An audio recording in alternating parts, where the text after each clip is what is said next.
We work with a view to create an efficient platform of opportunities for those who have a ravenous appetite for brilliance.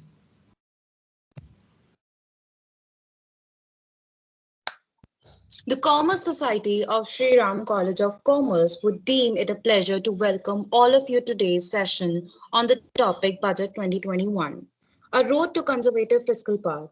It's our greatest privilege to host Mr. Subhash Garg, former Economic Affairs Secretary and Finance Secretary of India. Mr. Subhash Garg is a 1983 batch IAS officer of Rajasthan cadre and also has served as an executive director in the World Bank. Sir has also held various key positions for both the Union Government and Government of Rajasthan, including Commissioner Investment and NRIs, Secretary Budget, Secretary Expenditure, Managing Director of Rajasthan State Transport, Road Transport Corporation, and more. Today's session would officially commence our new series, Peak Street, where experiences speaks, incorporating eminent speaker knowledge sessions in a row. I would now request Subhash sir to give his inaugural address on our Speak Street series. Thank you very much. I'm so happy and delighted to be with all of you, the young people with very bright, open minds. It's indeed a pleasure. I can imagine you would have a lot of interest, being commerce student, being the students of economics and all, in the budgetary affairs, in the way the economy is behaving, especially after the COVID situation. It's about a year since we had this pandemic on us. So I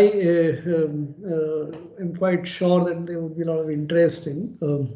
And I'm also, I believe that all of you would have looked at, some of you must have even heard the budget speech of the finance minister on 1st of February, and you might be analyzing different implications, facet of the budget.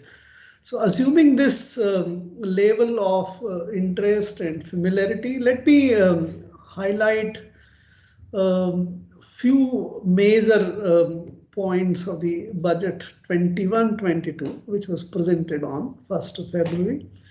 I think I'll speak for about 30 odd minutes, and then we should have a good interactive session.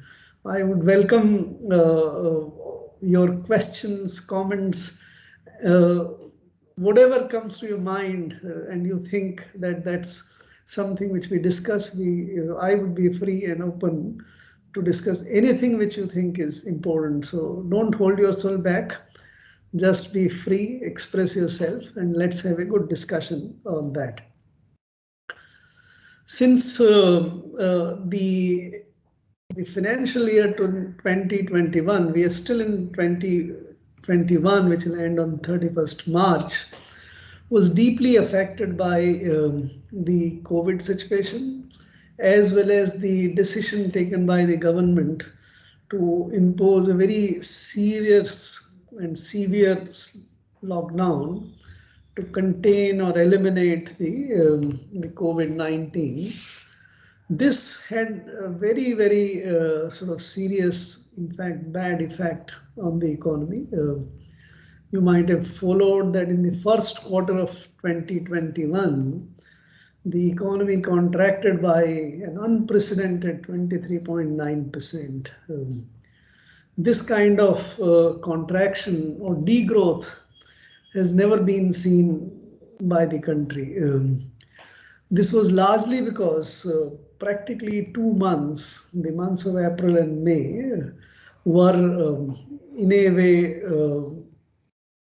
a lot of industry closed, a lot of businesses closed, consumption fell, people remained. So this was a very large contraction. We had an annual contraction only way back in 79-80. So it was after about 40 years that our economy contracted, and contracted by such a very heavy margin. The government started opening the economy from second half of May. The slowly the economy got back into its sort of normal groove, so to say, but it took some time, and which made even the second quarter have a contraction of about 7.5%. So 2 quarters, about 15% contraction on the half-yearly basis. Third quarter numbers are still to come. They will be delivered at the end of this month, but the NSO came up with the advance estimates of the national economy or GDP on 7th of January. And they estimated that the economy for the year would contract by 7.7%. It would be one of the largest contraction in the history of India. So all this contraction actually affects the government finances also very severely. You collect the taxes based on the goods and services sold. If goods and services are not produced and not sold, the tax revenues fall. It also affects the general environment of the stock prices and and the performances of the public sector entities also. So government earns the revenue and the capital receipts by way of dividends from the Reserve Bank and also public sector undertakings. And the government also had actually budgeted for about 2 lakh crores of disinvestment receipts.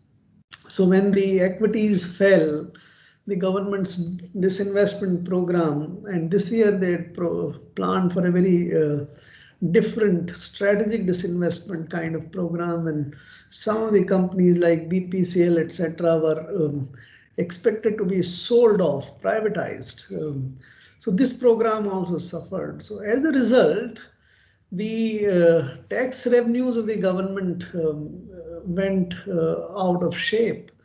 And you might have seen in the revised estimates, there is lesser estimate of about 6 lakh crores in revenue side, which includes tax, non-tax, and the disinvestment revenues. Government budget or the revenue receipts for about 22-23 lakh crores. So on such a massive scale of contraction, about 28-29%, the government's finances were expected to, and they went into a lot of problems. On the expenditure side, in such situation, the government is expected to bring up the stimulus, to take care of the investment requirement on the capital side, to invest on infrastructure and other things, to also support the private industry, to support the poor and the labor which had sort of lost their jobs. You might have seen that about at one point in time in the month of April, there were about 13 crore labor which had lost their jobs. We have about 40-41 crore labor in all at any point of time in a normal situation. So of that, about 13 crore had lost their jobs. Much of those jobs have come back now, and in the month of January, the number of labor working in the country is back to about 40 crores as it was before. There is only a small reduction, but in April, May, a lot of labor suffered, and the government was expected to provide them, and it did provide to some extent the food, which was grains plus some pulses, some cash in their Jan Dhan accounts and all. So government was expected to spend, which is generally described as stimulus. And in the revised estimates, if you would have seen, the government took one more good step. They decided to sort of discontinue the bad practice of keeping certain expenditures off budget.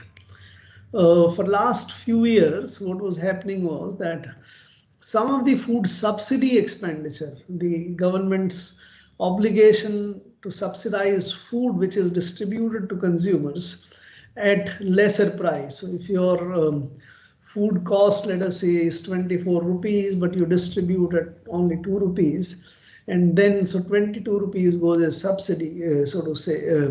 So part of that subsidy for last 3-4 years was being paid in the form of loans given by government. Has a fund where small savings, you may not be depositing, but your parents and others, if you invest in PPF or if you buy national saving certificates, or if you deposit money in the post office savings bank account or recurring deposit and things like that, these are all known as small savings, and these small savings then are managed in the country in the form of one fund which is known as National Small Savings Fund.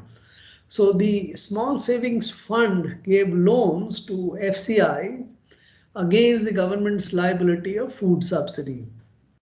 So this had built up expenditure outside the budget. So this time the government decided that let us bring the earlier food subsidy into the budget, which meant that this year's food subsidy provision at about 5 lakh crores is about 2.5 times of the annual expenditure. This reflects the, likewise, they also decided to clear the areas of fertilizer subsidy and others. So on expenditure side, the government's sort of budget from the BE estimates or the budget estimates went up by about 4 lakh crores. So you have a situation where on the revenue side or the receipt side, you have a shortfall of about 6 lakh crores, and you have extra expenditure on the expenditure side of about 4 lakh crores. So about 10 lakh crores of the budget deficit went up in this year because of all these things which I talked about. As a result, the government's fiscal deficit, which is the difference, as you know, between the expenditures and the non-debt receipts. Debt is considered to be financing of fiscal deficit. So anything which is non-debt, all those receipts, if you reduce it from the total expenditure which the government incurs, gives you the fiscal deficit. And the fiscal deficit at the time of budget was estimated to be only about 8 lakh crores. And you have, during the course of the year, extra obligations of 6 lakh crores shortfall on the revenue side and 4 lakh crores of additional expenditure on the expenditure side. So which made your 8 lakh crores fiscal deficit go to about 18 lakh crores. On the other hand, your GDP, which was estimated to be about 223 lakh crores at the beginning of the year, because of the contraction, even in nominal terms, contracted to about 195 lakh crores, right? So your deficit of 18 lakh crores on a GDP of 195 lakh crores made the fiscal deficit of India for the financial year 2021 revised go to a whopping 9.5%. This is incredibly high, right? But there are unprecedented times, there are reasons for it to happen. And at the same time, besides meeting the additional expenditure and also providing for the shorter revenue, the government also decided to clean up the accounts, as I said, and therefore it has not been viewed very adversely by the market. And you would have seen the bond prices have not gone up very much. The bond yields have only gone up very minor. There is another way the government can manage through the Reserve Bank the bond yields, but let's for the time set that aside and take that as the impact of the higher fiscal deficit, that did not make the bond yields go haywire. On the other hand, and I would speak about those, there were several good initiatives which were market friendly, so to say, like privatization of banks and others, and I'll come to that in a short while. The equity markets have actually gone up after the budget by about 11 or 12%. So the likewise, credit rating agencies have also understood that this is the reason, this is justifiable, and no one has sort of threatened even to reduce or give a lower credit rating to India. So fiscal conservatism is not the real reason of the increase in deficit, but the circumstances in which the country was sort of going through this year. And by the way, much of the world also has seen this kind of results. Growths are down. England had 9.9% shortfall or contraction in GDP, which they say is once in 300 years, right? So a lot of countries in the world also face a similar situation. We also did it this way, and it has been done in a manner that the monetary expansion has not been very large, despite a lot of foreign funds flow this year. And therefore, the inflation impact is also, as of now, not very strong. In fact, the inflation in first few months of the COVID time, on account of supply disruption, etc., the retail inflation had gone up to about 7%. The retail inflation is back to about 4.5% at this stage. So macro situation doesn't seem to be adversely affected by the budgetary provisions, including the fiscal deficit. For the next financial year, 21-22, for which the budget was presented, the fiscal deficit is still very high at 6.5%. No one can sort of bring back to the normalcy when you have such a sharp increase in the fiscal deficit. 6.5% for the next year.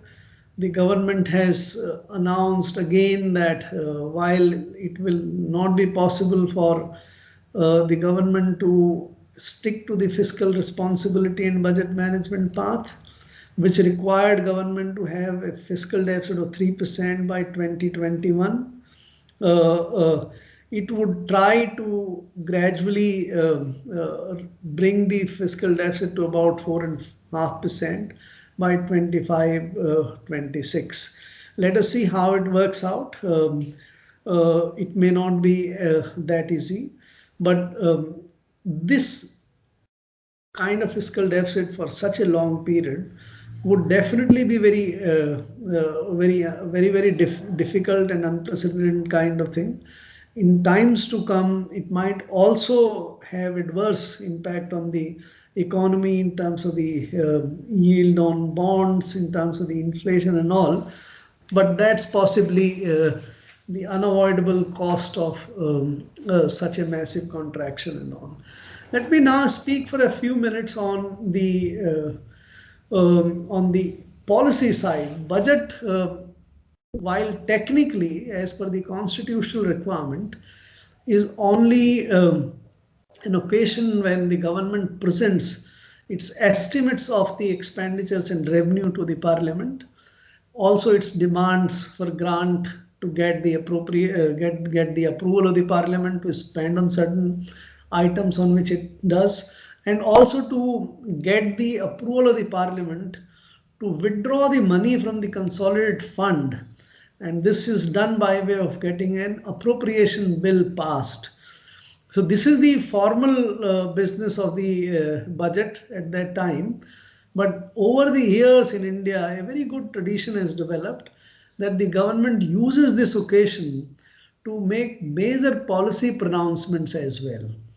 And in economic sphere, economic policy making, the budget is considered to be the gold standard, the time, the place where India speaks out, the government speaks out about the major policy initiative.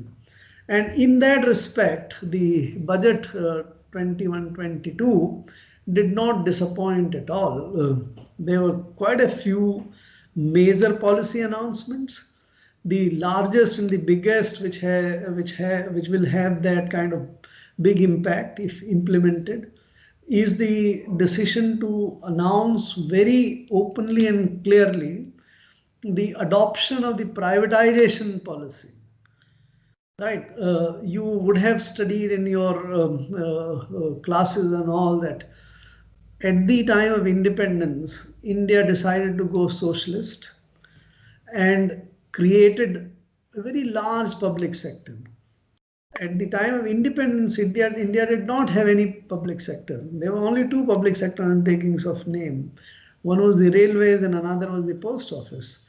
There was hardly any industry which was in the public sector. There was hardly any financial institutions, banks or insurance companies and the NBFCs, etc., in the public sector. Those were all in private sector. So India was a private sector economy at the time of independence. But because of the policy decision taken, the big public sector got created, private sector got muzzled, and private sector was in a way contained in the economy. The results were not very good. India grew at a very low rate of growth. It was pejoratively called Hindu rate of growth, very low rate of growth. At that time, our population was also increasing very high. So the per capita growth was really, really very poor, and Indian situation continued to have very large extent of poor poverty in the country. So in 1991, we had first reset, or if you call the 1950s reset as the first reset, the 1991 was the second policy reset, when again the private sector was permitted gradually from 1991 onwards into all the sectors of the economy. It came up in different industries, so steel, aluminium, airlines, insurance, banks, all the industries were opened for the private sector. And in last 30 years, practically private sector has come into everywhere. In fact, in many industries and many financial sectors, the private sector today is a dominant one. Look at just for example, telecom, right? So today telecom, 91% of the subscribers are with the private telecom service providers. And the giants of pre-1991, the BSNLs and the MTNLs, etc., today have only small 9%. Look at the airlines. So again, Air India has about 10-12%. Rest all share is with the private airlines. Banks slowly have gone into the private sector. Private sector banks are far more profitable. They have taken away more and more business from the public sector. Growth is basically there. So the point is that from 1991 to today, in last 30 years, India pursued a policy of opening up to the private sector and also to the foreign investment. So both private sector and the foreign investors expanded, and the public sector contracted, became relatively smaller. But even today, there is a very large public sector in the country. There are about 330 entities. In some sectors, the public sector still is quite dominant. In the power sector, for example, distribution is almost 95%, still with the public sector. Even in the life insurance and others, the extent of public sector is quite large. So what the government made, the announcement they made this time, and the big major reset and the departure, if I may call the third reset, is to say that we will privatize everything, except some small strategic sector, etc., that has been defined. And that might be also a tactical thing that, all right, at least start the privatization program to roll on. And if it gets going at some point in time, you would say that even those can go. And as a very bold measure, the government said we will privatize 2 public sector banks and we'll privatize 1 general insurance company. And we will continue with the privatization which was announced earlier of Air India, BPCL, Concor, Shipping, BEML, etc. So the biggest sort of policy announcement and the policy reset was in the form of announcing a very bold, open program of the privatization. Let me caution you that so far in last 6-7 years of the current government, not a single genuine privatization has taken place. So some of the entities which were sold off, like HPCL was sold off to ONGC, REC was sold off to PFC, etc. They were in a way sales within the family. And therefore this is still to be watched whether the government will be able to deliver. But the way the government has been in last 6 to 8 months, or at least 1 year time, the government tried to privatize open up the agriculture marketing, though it is currently into a bit of a problem because farmers are agitating.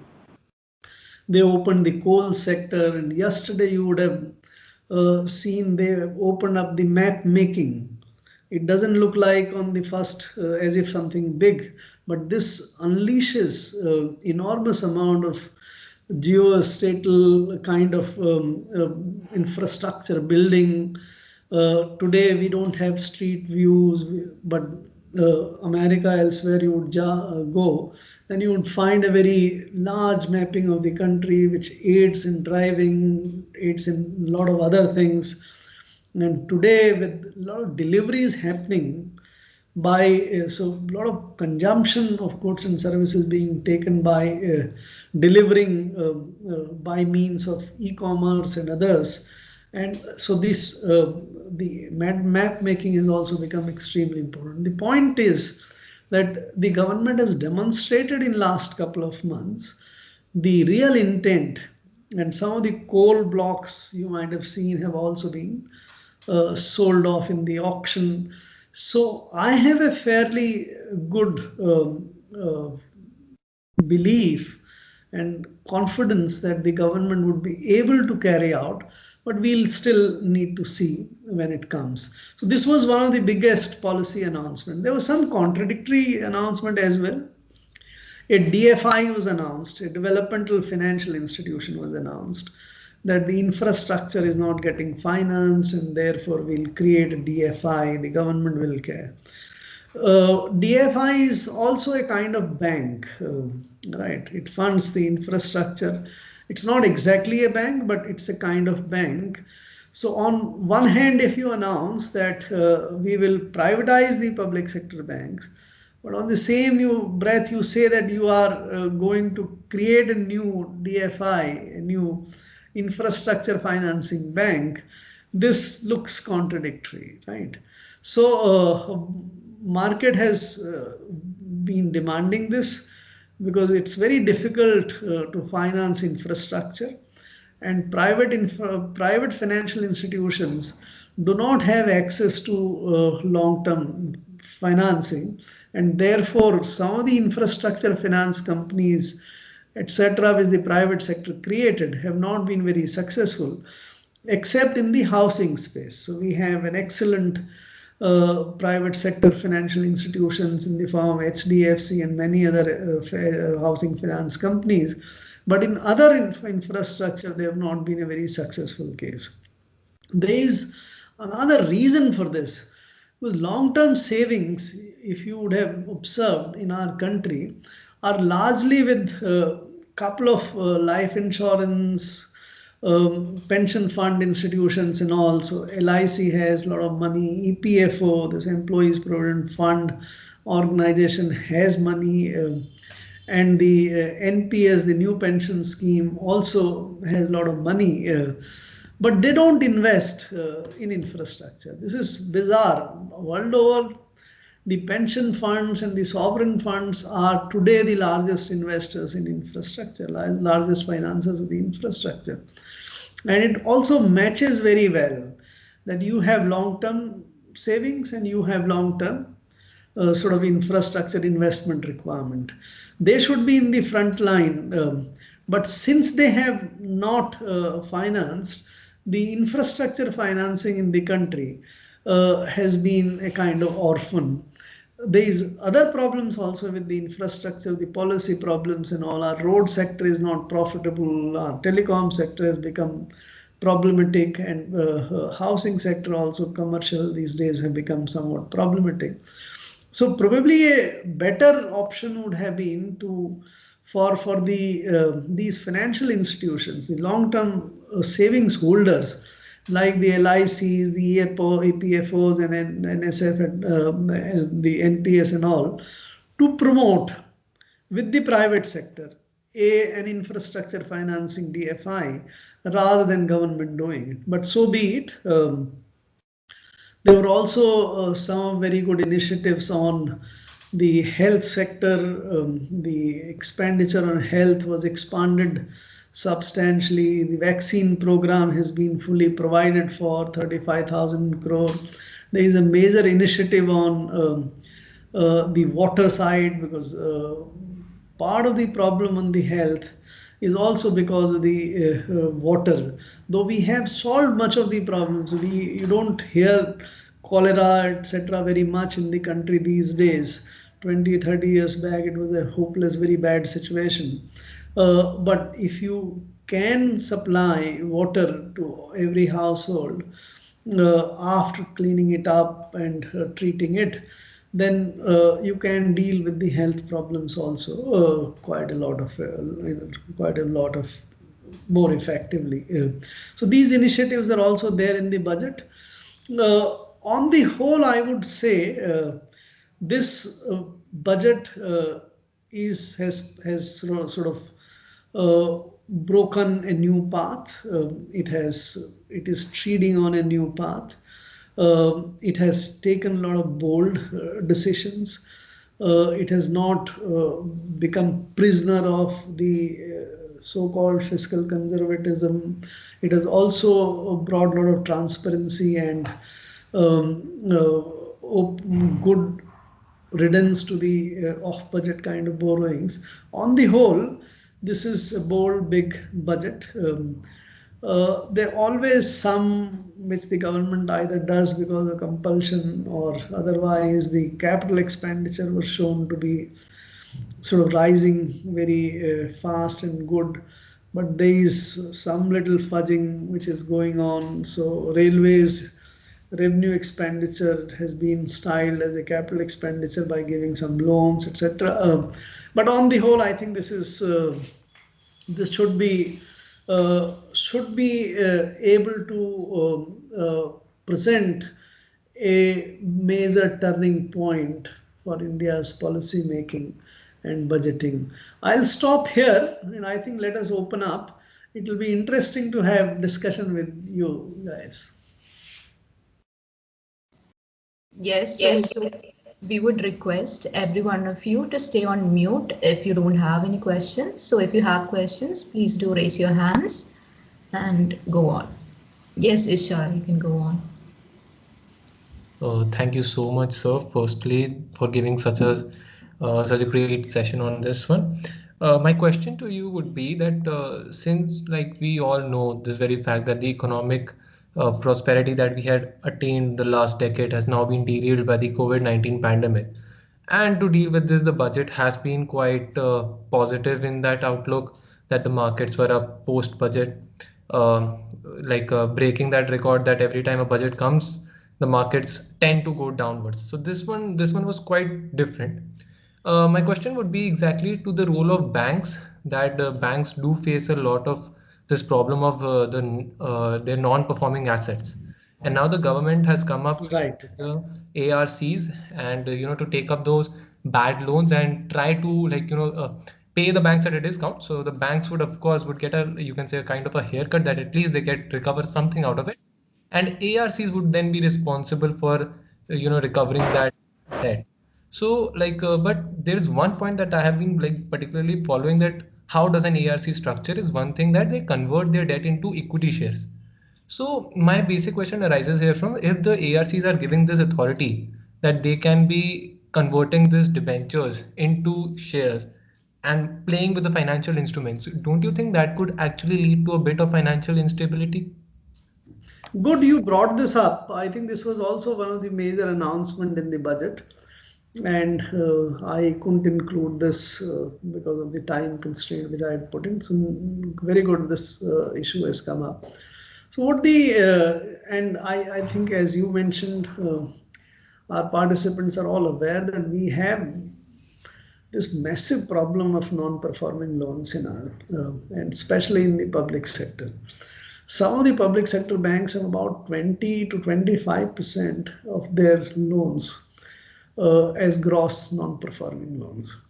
And if you further zero in on the loans to the industry and services, which are the productive sector, because there are also loans to agriculture and retail, which are less problematic for different reasons. But the industry and the services loan, if you have 25% of total, in this category, some of the banks might actually have about 40% bad loans. So which is a very, very big problem. Now, why this has happened? In my judgment, there are two basic reasons. You see, one, of course, the economic reality, the economy changes. Many investments were made in sectors like steel, aluminium, roads, telecom, and others. Later on, those sectors became problematic, and therefore the loans given by banks to the firms and the companies also became a problem. But the other reason, and that is why the reason why I'm saying that the private sector entities, private sector banks have much lesser NPAs than public sector. So why did it happen that the public sector ended up having much larger non-performing loans? This is explained probably by the inability of the public sector banks to make the right kind of loans, and sometimes to say no to the bad loans, right? But let us say there is a situation. Now, how do you handle it? ARC, or the bad bank, has been sort of suggested for quite some time as a solution.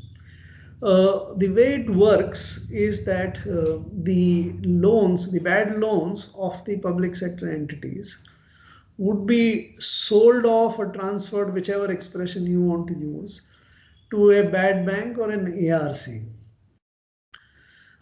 And then the ARC, at the time of transfer, the structure we have is that part of the payment for the loan is given as cash, and the rest of the loan, which is taken over by the ARC, is paid for in the form of what is known as SRs, security receipts, which you referred as kind of equity, right? So these security receipts, so if you have 100 rupees of loan and you decide to, let us say, both agreed that all right, 80 rupees or even 100 rupees for that matter, we'll take it. the 15% or 15 rupees is cash is given, the rest is SRs. And the understanding is that as and when the loan is realized, and to the extent of the realization of the loan, the SRs would be sort of paid back with that receipt. So if you got, let us say, 50% only, so for 85 rupees, you will pay 50% as the total payment, right? And the rest would be the haircut. But this haircut would emerge in the books only when finally the asset is sold off. But this is the public sector solution. But if you want to sell it to a private sector ARC, the ARC will not buy at 15 rupees cash and 85 rupees SRC. And the public sector will also not sell it to them at that, because finally, how much the money will be realized will be dependent upon the SRC's ability and all. So that is the reason why in India the ARCs have not been very successful. The IBC process, the insolvency and banking code process is different. Here you go to the IBC, you have a liquidation value that if you sort of close this company, this is what the amount will come back. And there is a resolution value as a going concern. And you sell off at the resolution, and the bankers take straight away the haircut. Let us say in the same example, if this company is taken to the IBC and finally it is sold at 40%, let us say, of the total loans outstanding. The bankers will take the haircut for 60, they'll take home 40, and the matter is resolved. The new company will run, new promoters will run the company, having paid 40 rupees for the so-called 100 rupees value or book value of that. It's more efficient, it's clear, it's more transparent, and process appears to be quite visible to everyone. And the lenders, by the way, themselves are in charge of the process, being the part of the committee of creditors, which takes the decision on accepting or not accepting the offers received in the competitive fashion, right? Whereas in the ARC structure, some ARC, which you may or may not trust, will take that decision. And how would they sell off, etc. There are some restrictions. You can't simply sell off. There has to be some restructuring of debt, etc. So my assessment is that this will not work. This idea of bad bank or through ARC will practically not work. Very soon the government will come back, having accepted that this is going nowhere. And by the way, now the IBC process, which was suspended for a year or so, is getting back to resumption. And the banks would also prefer to take the company to IBC to recover whatever money it can recover, rather than there is a temporary sort of advantage sometimes that if you are selling it to a public sector ARC, you might feel that I'm safe, I'm not being questioned, CAC, etc. will not, CAG and others will not question me. But that is shifting from one public sector to another public sector. It's not resolution. So my sense is the bad bank will not work, the ARC system will not work. And the better course is to go through the IBC system, which will, once it's opens up again, will probably be the right way going forward.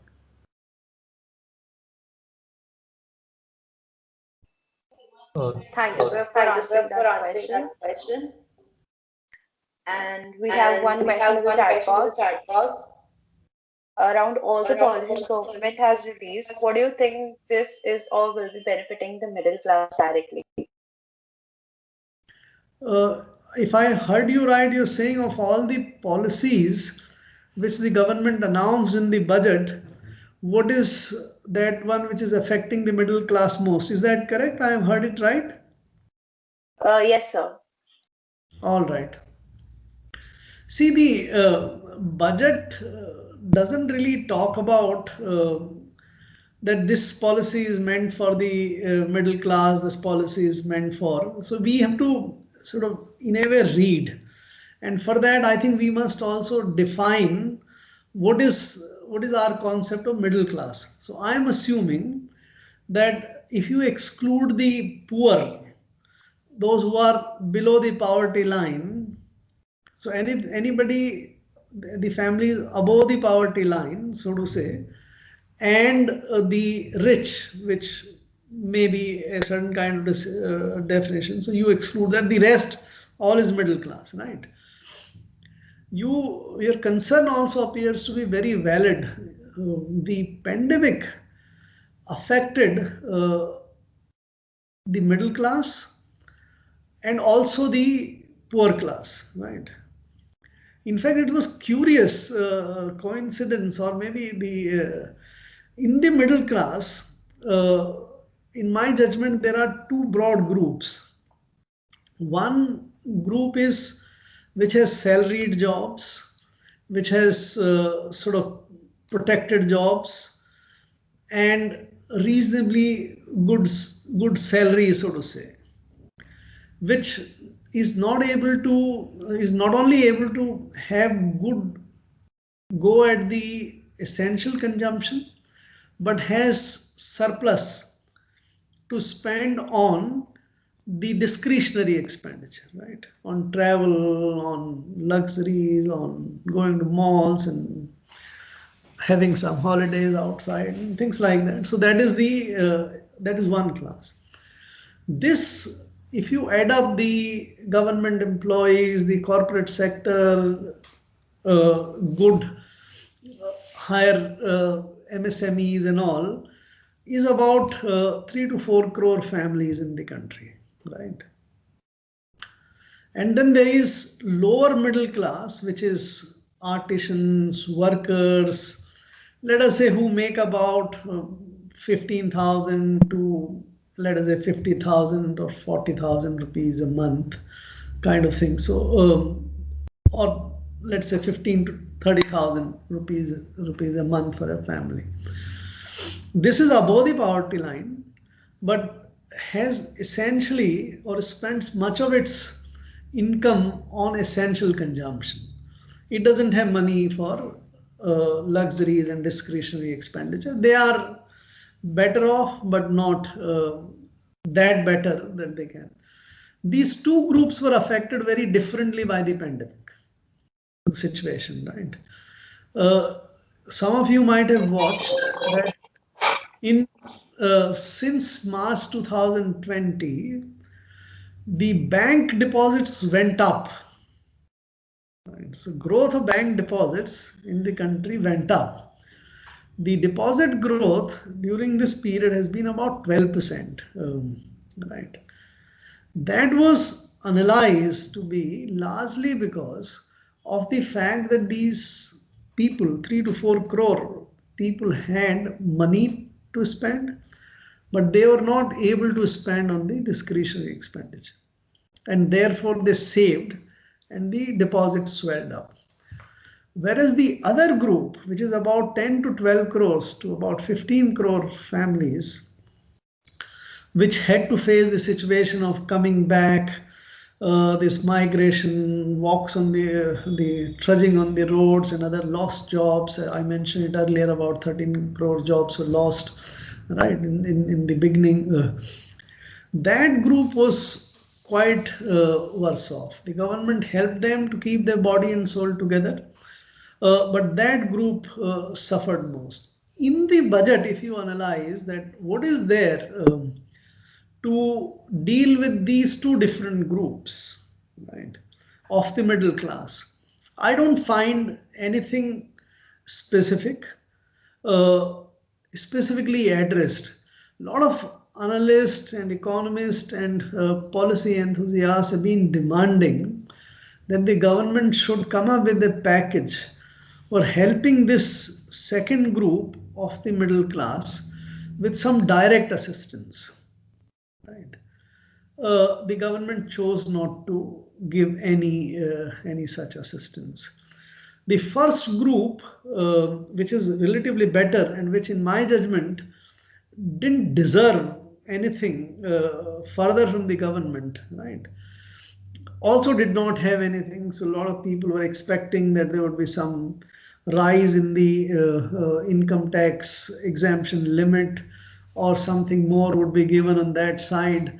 Nothing was given, rightly so. We have a very small incidence of income tax on people. Only about 40-50 lakh families actually contribute income tax to some extent. Most are otherwise, because there is a 5 lakh limit of basic exemption. So I don't find anything particular, anything specifically targeted, but you would have to then analyze the indirect impact of the budget on the middle class, right? The fact that there is a very large deficit would most likely make the money grow. There might be return of inflation as we go. The inflation affects the middle class most. So there might be some adverse consequences on that account. So only indirectly, I think. So there is some adverse impact and some not so adverse impact on the middle class.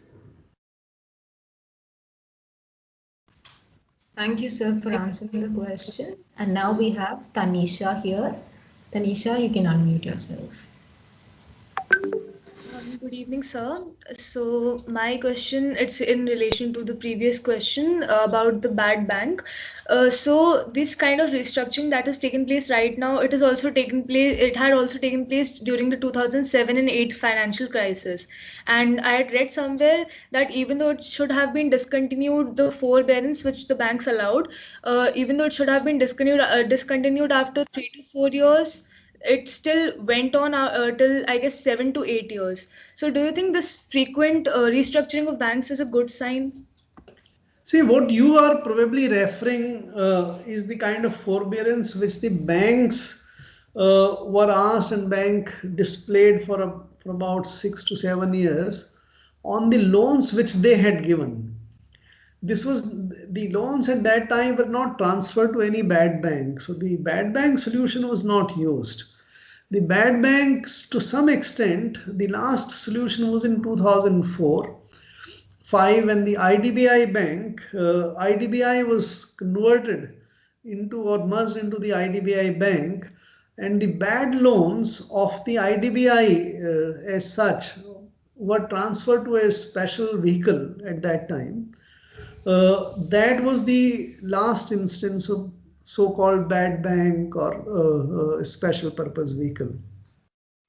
What you rightly referred was that when the global financial crisis sort of struck and the bank bad loans expanded, the Reserve Bank came up with several schemes for restructuring the loans, right? And those restructured loans were classified as standard loans and were allowed to be continued as. It resulted into some sort of greening or evergreening of the loans. So fundamentally the loan was bad, but it was allowed to be treated as standard loans. Some more loans were given and all, which resulted into a situation that by the time 2015 came, and the Reserve Bank under Governor Raghuram Rajan ordered what is known as asset quality review, then they found that the situation is terribly bad. And most of these restructured loans described as standard were actually bad loans. So the number one, the forbearance given in the form of treating a bad loan as a standard loan by restructuring is bad. And secondly, continuing it with that kind of treatment for long is too bad, right? This time also, the Reserve Bank has come up with a restructuring scheme that may prove to be a problematic in times to come. Likewise, the government's decision to guarantee additional 20% loans to MSMEs and the stressed sector, the banks will give 20% additional loan and the government gives the guarantee for them. In case the entity fails to return the loan, the government will pay back. Now, these are also fundamentally poor loans. So these will turn into problematic loans in times to come. The banks may have this comfort that, all right, if I'm not paid, I'll go to the government and the government will pay back. And the government assumes that nothing will go bad. It doesn't provide in the budget anything for those kind of loans. And and I hope it's not the case, if it turns out to be a massive resurgence or increase in bad loans, then everyone is affected. The banks will get affected first and they'll run to the government, and the government says that no, you have done this bad and I don't have this money, etc. And in the system, you will have a crisis. So any forbearance is bad.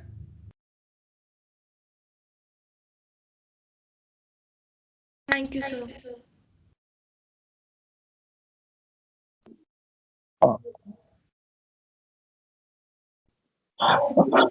Good evening, sir. Yeah, good evening. Sir, I'm a great admirer of you. So, sir, actually, recently I read in a newspaper that the market cap of companies in India crossed 2.5 trillion, which is approximately equal to the GDP of India. So, sir, it is a key indicator for economic growth, or it just like a bubble that we show that we have seen in 2008 crisis. Excellent. I think this concern should be on the top of the mind.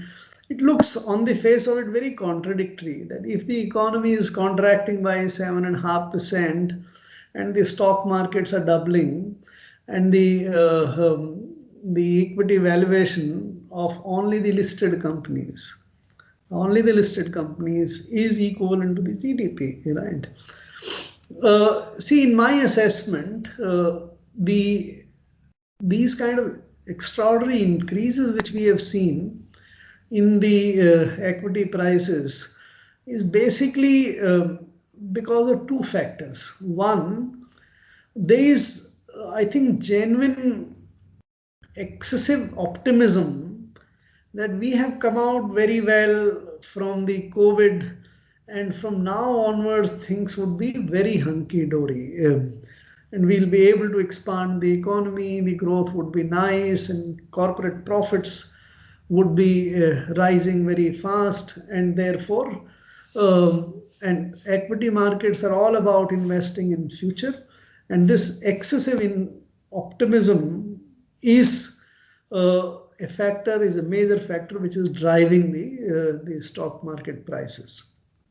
The second factor is that there is a big global sort of surfeit of liquidity. American Fed expanded their balance sheet by $4 trillion, virtually doubling the balance sheet of Fed money supply by literally 100%. Most other countries have also done that.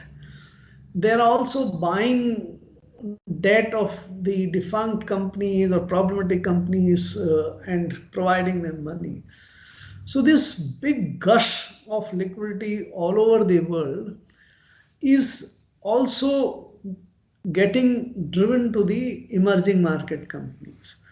And if you have seen very closely the FPI, what we call foreign portfolio investment flows, in the country last year, in the last calendar year, exceeded $22 billion. And even in the first 40 days of the current calendar year, about $4 to $5 billion have come in equity investments. Now, when there is so much of demand from, by the way, today, if you are in America or elsewhere, you can raise the money at practically zero cost or a very low cost. And if you expect that Indian equities will give you even 10% return in a year, you are virtually making a risk-free return of about 8 to 9%. Because foreign exchange depreciation is also not expected to be, with so much of foreign exchange flowing into the country, the rupee is unlikely to depreciate, right? Reserve Bank is fighting very hard to see that the rupee doesn't appreciate much. It is buying dollars. Or last 15 months, they bought something close to $150 billion, right? So this big flow, gush or rush or whatever you call, of the foreign money which has come into has driven the equity markets very high, because their cost is very small, their expectation, therefore, incidentally, if you very objectively look at it, Indians have not invested much in the equity market. So the mutual funds have seen 4 to 5 months of continuous decline in the equity asset under management. There is of late some retail interest which has come, but at the aggregate level, primarily, a lot of money has come from the foreign sources, which has driven. So I think these two factors, the optimism, which to my mind is excessive because of the way the economy has turned around, we have come back, we've dealt with COVID, vaccine has come and other things. So there is this good expectation. And the foreign flow. The things to watch would be what happens if and when the foreign flows turn around. Instead of coming in, they start withdrawing money, they start booking profit. What happens at that stage? Right? That is, nobody wants to wish that time to come. Everybody expects, let the continuous flow of foreign money keep on coming, but it will not be forever. At some stage, they'll start booking. I think that is the time when we will see, as they say, who is swimming naked. Thank you so much, sir, for answering our question. I guess people have a lot of questions, but we understand that you might be having a busy Yes. schedule. Yeah. So if you want to answer, we can go ahead, or else we can just take one more question here. I suggest you take one more and then we should close. All right. Okay. So we have Soumya Yaduvanshi with us. Soumya, you can unmute yourself and ask question. Good evening, sir. So my question is that 4 states will soon have elections: Tamil Nadu, Kerala, Assam, and West Bengal. So they have gotten the major highway projects. So, like, how do we see that announcement? Is this something that we can consider as the part of politically motivated, or what is it? How do you see that? Of course, referring to the announcement of the 4 or 5 highways or corridors which were announced or which were mentioned in the budget. By the way, none of them are new. These corridors have been announced earlier also. If you look at 15-16 budget, these corridors were mentioned even at that time. And the two earliest corridors, which is east-west and the north-south, are in the construction phase for the last 15-16 years. They are nowhere close to getting completed. These are big projects which requires big process and big time to sort of plan, execute. And the highways today in the country have become unprofitable. So there is no private investment which comes. So I don't think there would be a lot of impact of this announcement that something is coming up next month and people feel excited. These are part of the larger agenda of putting emphasis on infrastructure, and it also coincided with the fact that there are elections in some part. So there might have been some thought that if you announce this might add to some feel good factor, or some people might get persuaded. But I don't think this is any meaningful event. It's just like another announcement.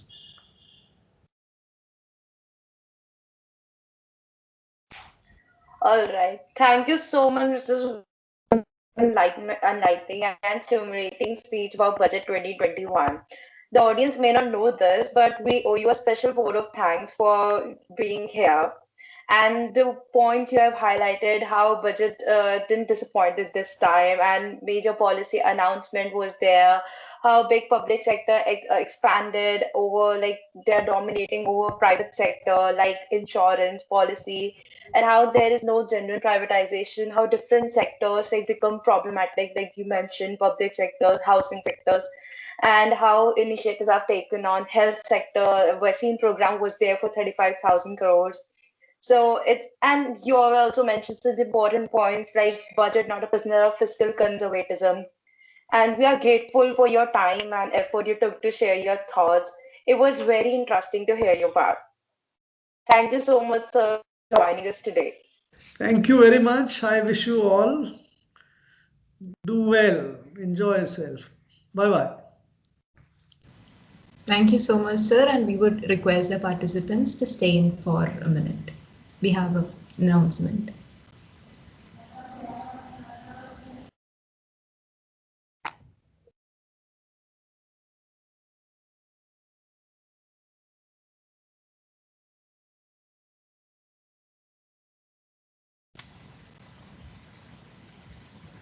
On success of our first session, we are happy to announce our second discussion as part of the Speak Street series, which is scheduled at 24th of February. And we hope all of you to stay tuned for the speaker and more details. So thank you for joining us and have a great day. Thank you all.